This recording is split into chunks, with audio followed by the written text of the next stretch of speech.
బంగారము మ్రోగదు కదా అంటున్నాడు వేమయ్య. తెలుగు భాషా సాహిత్యాలపై ప్రజలలో మక్కువ కలిగించడానికి పలువురు ప్రముఖులు తమదైన రీతిలో కృషి చేస్తున్నారు. మాతృభాషపై మమకారం ప్రోది చేసే అటువంటి ఓ కథనాన్ని ఇప్పుడు చూద్దాం. అదో కళా ప్రపంచం, చిత్రకళలో సరికొత్త అధ్యాయం. అక్కడ అక్షరాలు పునఃసృష్టి పొందుతాయి. ప్రతి పత్రిక నూతన హంగులు దిద్దుకుంటుంది.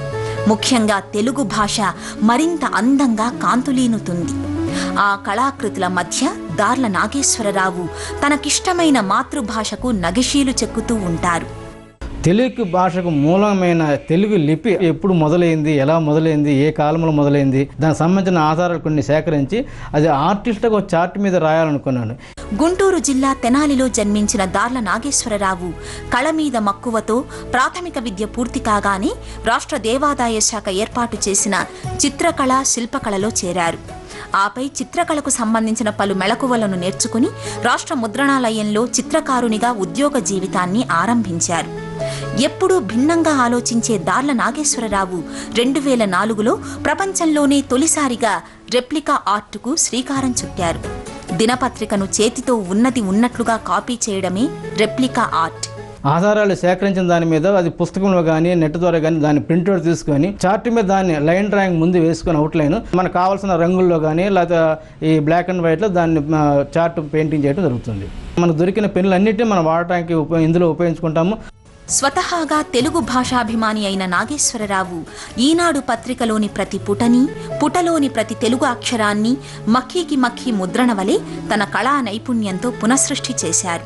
అంతేకాదు తెలుగు భాషలో వస్తున్న ప్రముఖ దినపత్రికలతో పాటు జాతీయ, అంతర్జాతీయ పత్రికలన్నింటినో కాపీ చేశారు. ఈ దినపత్రిక మొదటి పేజీ రాయాలనే ఉద్దేశం మొదలు అనుకున్నప్పుడు మొట్టమొదటిగా తెలుగు ఈనాడు పేపర్ని తీసుకుని రాయటం జరిగింది. అది రాసిన తర్వాత ప్రదర్శనలో పెట్టిన తర్వాత చాలా దానికి స్పందన బాగా వచ్చింది. పెద్ద పెద్ద వాళ్ళ దగ్గర నుంచి కళాకారులు, పిల్లలు అందరూ చాలా చూసి సంతోషించడం జరిగింది. ఇదే ప్రక్రియని ముందు కొనసాగిస్తూ ఇప్పటికి దాదాపుగా 18 భాషలుగాను 40 పేపర్లు రాయడం జరిగింది. అమ్మ భాషపై అభిమానమున్న దార్ల నాగేశ్వరరావు తెలుగు శాసనాలు కొన్నింటిని తన కుంచెతో చిత్రకళగా పునర్లిఖించారు.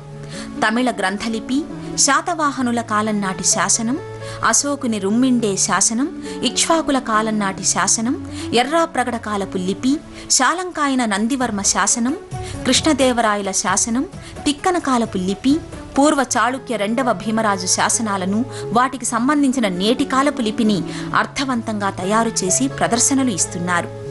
క్రీస్తుపూర్వం 3వ శతాబ్దం నుండి 16వ శతాబ్దం వరకు తెలుగు అక్షర పరిణామ క్రమాన్ని కూడా చిత్రించారు. యువతీ యువకులు వీటిని తిలకిస్తూ మన ప్రాచీన భాషా రీతుల్ని తెలుసుకుంటున్నారు. ఎప్పుడో పాతకాలం నాటి తెలుగు లిపి, తెలుగు భాష, తెలుగు శాసనాలు అంటే ఎవరికి తెలియదు కాబట్టి నా ఈ ప్రదర్శనలో ఆ తెలుగు లిపికి సంబంధించి కొన్ని శాసనాలు కూడా ప్రదర్శనలో పెడితే ఇప్పుడు ఉన్న యువతరం చూసి వాటిని గురించి తెలుసుకోవడానికి అవకాశం ఉందనే ఉద్దేశంతోనే ఈ తెలుగు శాసనాలు రాస్తున్నాను. దార్ల నాగేశ్వరరావును ప్రప్రథమ రెప్లికా కళాకారునిగా గుర్తించి ఎన్నో బహుమతులు ఆయనను వరించాయి. Limca book of record, India book of record, miracles, global world records, Srujana art creations వారు ఇచ్చిన రెప్లికా కళా తపస్వి లాంటివి నాగేశ్వరరావు కృషికి నిదర్శనాలు. దార్ల నాగేశ్వరరావు బొట్టు బిళ్లలతోనూ బరాక్ ఒబామా వంటి ఎన్నో చిత్రాలను కూడా తయారు చేశారు. వీటికి అంతర్జాతీయ స్థాయిలో మంచి గుర్తింపు వచ్చింది. తెలుగు వారిగా, భాషా ప్రేమికునిగా, ముద్రణ అక్షరాల పునఃసృష్టికర్తగా గుర్తింపు పొందిన దార్ల నాగేశ్వరరావు మరికొన్ని తెలుగు కళా ప్రదర్శనలు ఇవ్వాలని, ఈ కళలో ఎందరికో మార్గదర్శకం కావాలని, మన తెలుగు భాషా కీర్తిని నలుదిశలా వ్యాపింపచేయాలని కోరుకుందాం. ఇప్పుడు స్వల్ప విరామం.